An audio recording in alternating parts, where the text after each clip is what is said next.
Au nom du Père, du Fils et du Saint-Esprit. Amen.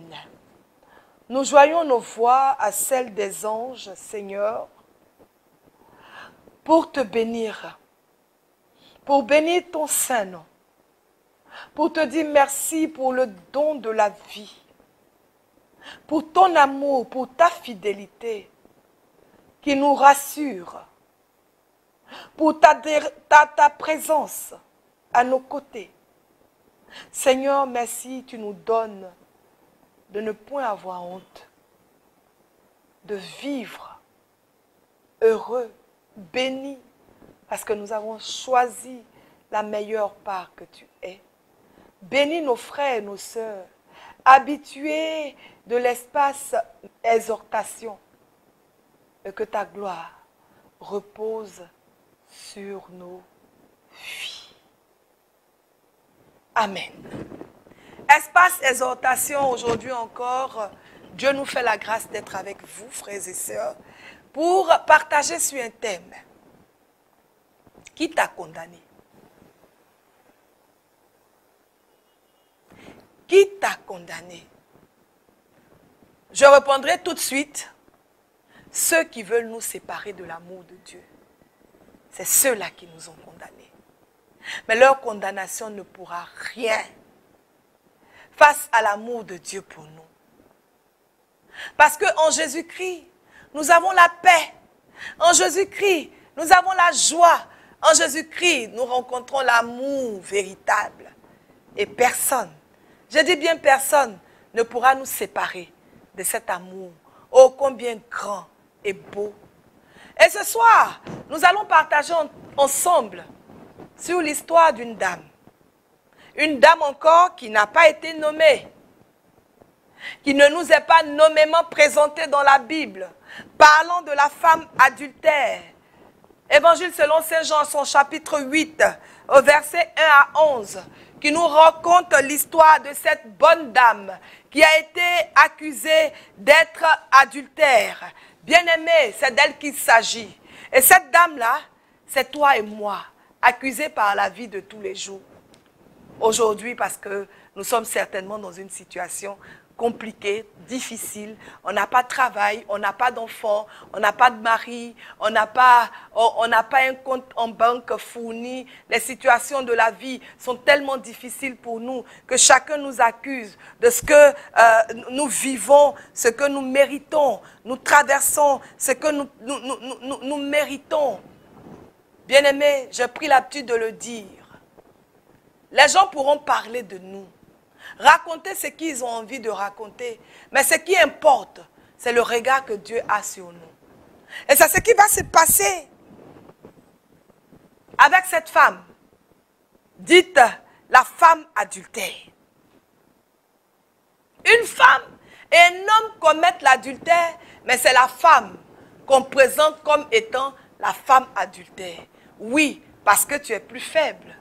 Oui, parce que Jésus est venu pour les plus faibles. Donc, attaquer les plus faibles, c'est attaquer Jésus-Christ. Et c'est dans notre faiblesse que, bien évidemment, Dieu déploie sa puissance et sa gloire. Et c'est ce que cette bonne dame va connaître. Cette bonne dame va se trouver donc en face des sages d'après eux. Des sages selon les hommes qui vont la condamner. Condamnée pour dire qu'elle a commis l'adultère. Donc elle doit être mise à mort. Et qu'est-ce qu'ils vont faire? Ils vont l'amener directement vers Jésus-Christ pour piéger Jésus. Parce qu'ils se disent, pour qui se prend-il? Alors que pendant qu'eux, ils pensaient cela de Jésus-Christ, ils ont ignoré le fait que Jésus soit vrai Dieu et vrai homme. Comme tes ennemis, comme tes détracteurs, aujourd'hui ont ignoré qui tu es. Mais le choix t'est fait.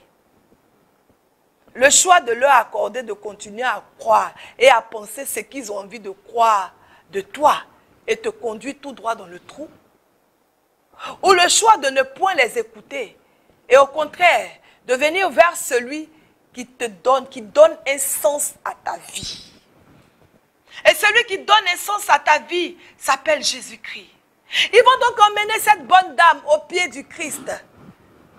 Et le Christ Ils vont la présenter au Christ. Voilà cette bonne dame qui a commis l'adultère. Et voilà qu'on l'emmène vers toi pour que sanction, les mesures soient prises, pour que la justice soit faite. Mais de quelle justice s'agit-elle?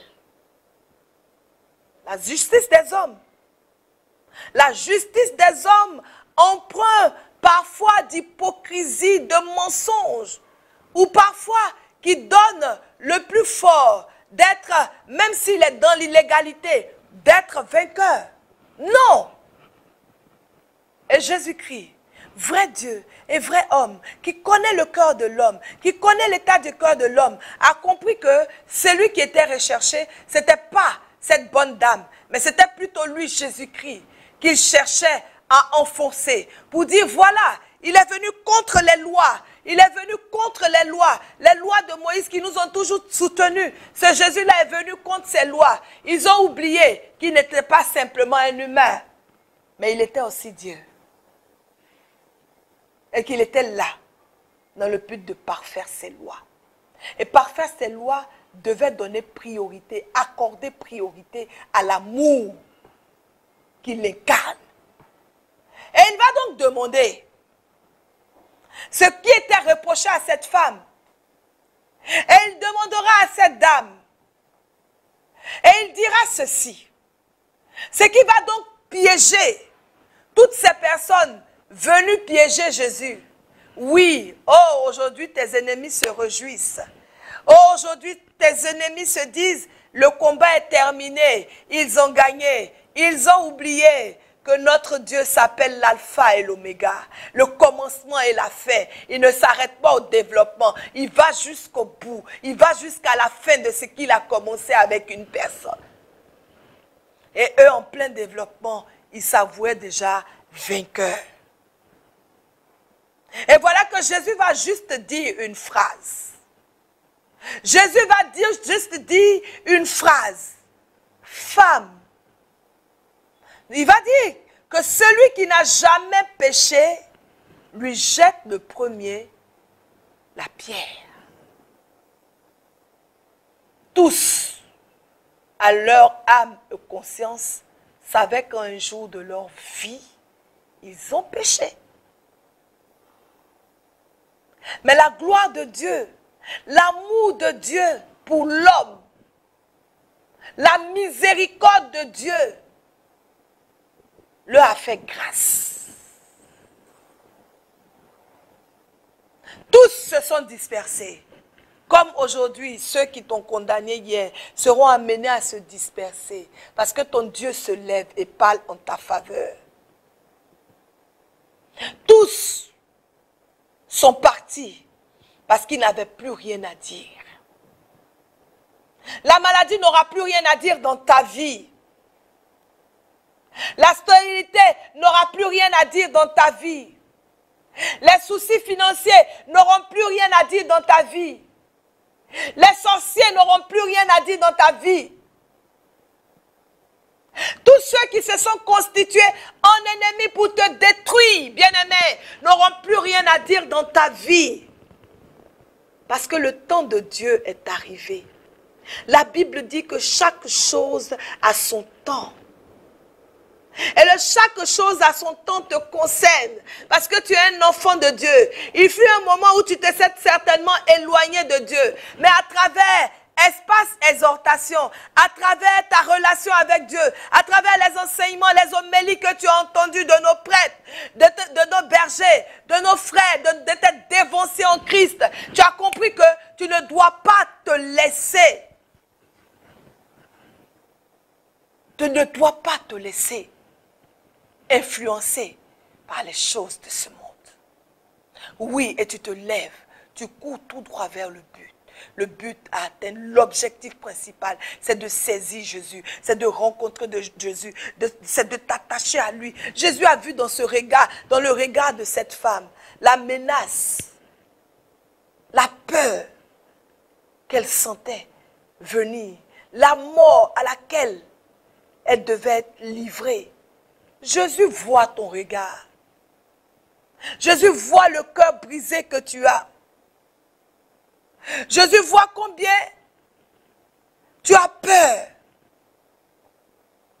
Jésus voit combien.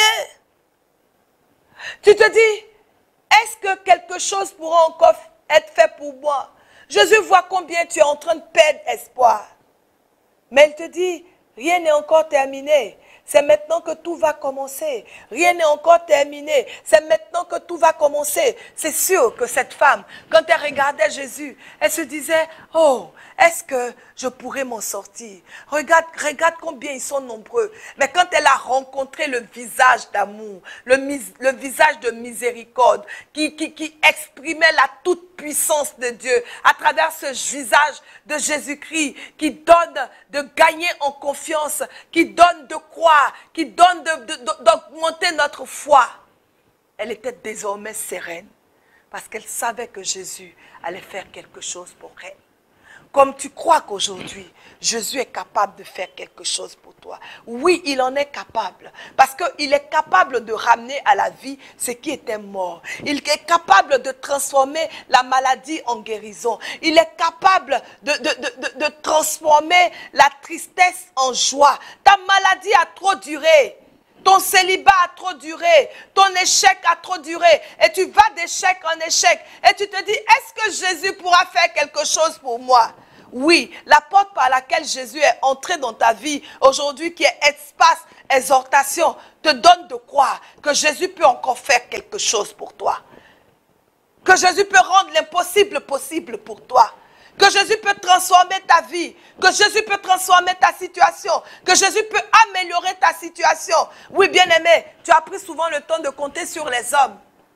Tu as compté sur ton père, ça n'a rien donné. Tu as compté sur ta mère, ça n'a rien donné.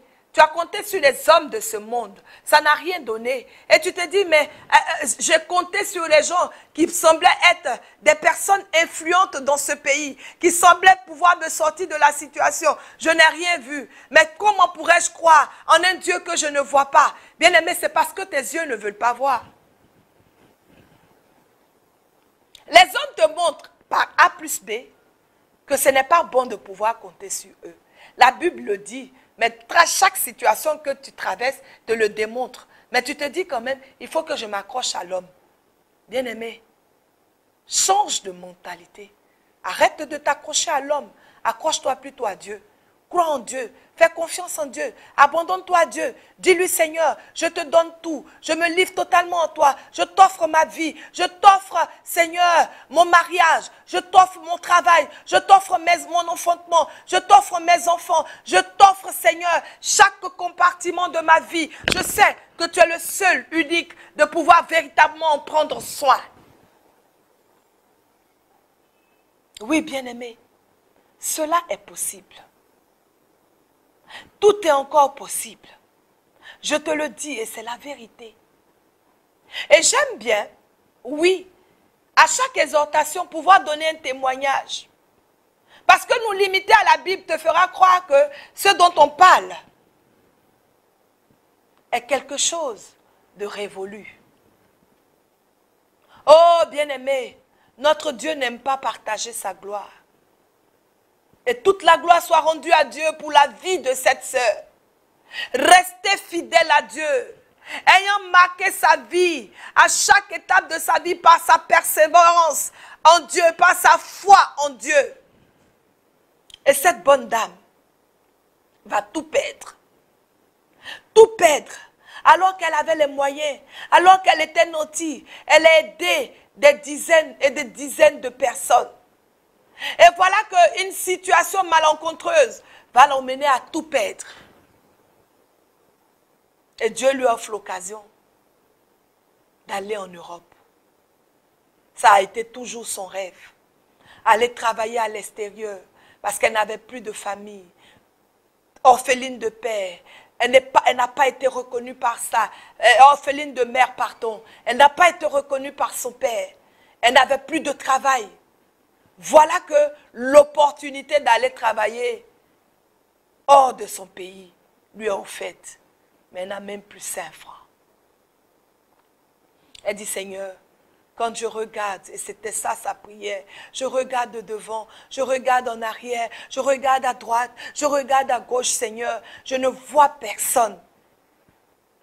Ce n'est que sur toi que je peux compter. Et mes yeux sont rivés sur toi. Parce que tout ce que j'ai touché pour pouvoir m'aider, tout ce que cette sœur a touché pour pouvoir l'aider financièrement, parfois ont arrêté de venir à l'église. Tout simplement parce qu'ils ne voulaient pas l'aider. Mais voilà que notre jeune sœur va dire au Seigneur, Seigneur, je n'ai que toi. Comme cette femme qui a été condamnée, cette femme adultère, qui quand elle regardait Jésus-Christ, lui disait, Seigneur, je n'ai que toi.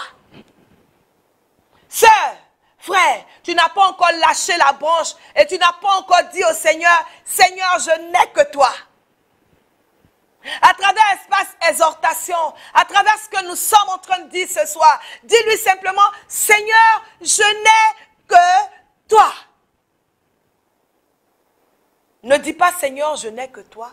Et pendant que tu le dis, tu t'accroches au mari de cette femme qui pleure, qui prend ton nom et qui pleure tous les jours, qui te maudit parce qu'elle souffre dans son foyer. Et que tu as condamné son mari, tu t'es accaparé son mari. Pendant que tu dis, Seigneur, je n'ai que toi, tu continues encore de plonger, de t'enfoncer dans les magouilles. Pendant que tu dis, Seigneur, je n'ai que toi, la colère t'envahit, tu ne veux pardonner à personne. Tu trouves que tu as été maltraité, que tu veux te rendre justice. Pendant que tu dis, Seigneur, je n'ai que toi, l'orgueil a pris le dessus dans ta vie. Je te parle, sœur. Je te parle, frère, ce soir. Débarrasse-toi de tout ce qui te rend lourd et qui t'empêche de vraiment marcher avec le Seigneur. Je t'en supplie. Nous faisons parfois l'apologie du diable. Tellement nous l'avons mis au sommet. Et nous le croyons maintenant plus fort que notre Dieu. Nous nous disons que tout est terminé, que nous sommes venus accompagner les autres. Alors que nous nous sommes condamnés nous-mêmes. Jusqu'à quand arrêteras-tu d'accuser les sorciers et à comprendre que le premier sorcier dans ta vie, c'est toi-même? Toi qui refuses de pardonner. Toi qui refuses d'accorder le pardon. Toi qui refuses de demander pardon. Toi qui refuses de pouvoir dire. Et tu m'écoutes aujourd'hui à travers espace exhortation. Tu n'as jamais eu la force de dire, je suis désolé. Tu n'as jamais eu le courage de dire, je te demande pardon. Tu n'as jamais eu le courage de dire, je te pardonne. Tu n'as jamais eu le courage de partager. Mais tu trouves que la vie est dure avec toi.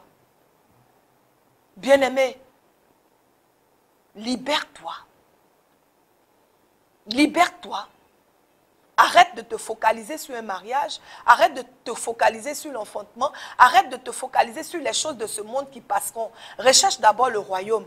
Et rechercher le royaume, c'est d'abord accepter de t'abandonner et donc de vivre comme le Seigneur veut que tu vives.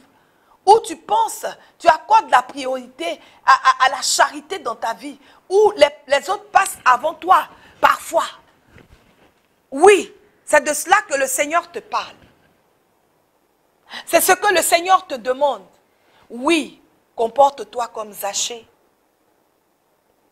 Ce collecteur d'impôts qui a su à un moment donné de sa vie qu'il avait fait mal aux autres et qui a cherché à rencontrer le Christ, grimpant sur ce sycomore. Jésus va lever la tête et le voir. Jésus même pouvait le voir de sa petite taille au milieu des foules, même rester dans la foule parce que Jésus voit. Il est Dieu. Mais Jésus a vu la persévérance, l'effort fourni par Bartimée. Et cet effort va être récompensé. Bien-aimé. Cet effort va être récompensé. Ce désir de Bartimée, de rencontrer véritablement celui qui est la vie, pour que la mort le quitte et la vie rentre chez lui. Il va grimper sur ce sycomore. Oh frère, sœur, grimpe sur ce sycomore. En quittant la colère, grimpe sur ce sycomore, en quittant le manque d'amour, grimpe sur ce sycomore, en te débarrassant de l'orgueil, grimpe sur ce sycomore, en te débarrassant, oh frère, de tout ce qui veut te maintenir prisonnier face à l'amour, le cœur d'amour de Dieu qu'il te présente. Oui, bien-aimés frères et sœurs, Saint-Augustin va nous parler de deux mondes qui se sont créés. Un monde qui est empreint d'orgueil, où on s'aime jusqu'à mépriser l'amour de Dieu. Et un monde où on s'oublie, où on méprise notre moi jusqu'à aimer véritablement Dieu. Oui, je choisirai le second monde, où je méprise ma vie au prix de l'amour de Dieu.